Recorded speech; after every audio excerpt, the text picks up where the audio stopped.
நேற்று போல் இன்று இல்லை, இன்று போல் நாளை இல்லை.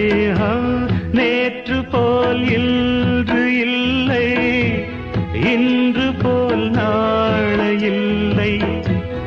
அன்பிலே வாழும் நெஞ்சில்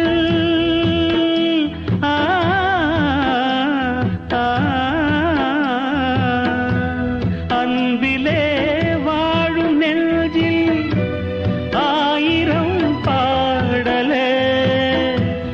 ஒன்றுதான் எண்ணம் என்றால் உறவுதான் ராகமே. எண்ணம் யாவும் சொல்லவா, காதலின் தீபம் ஒன்று ஏற்றினார்.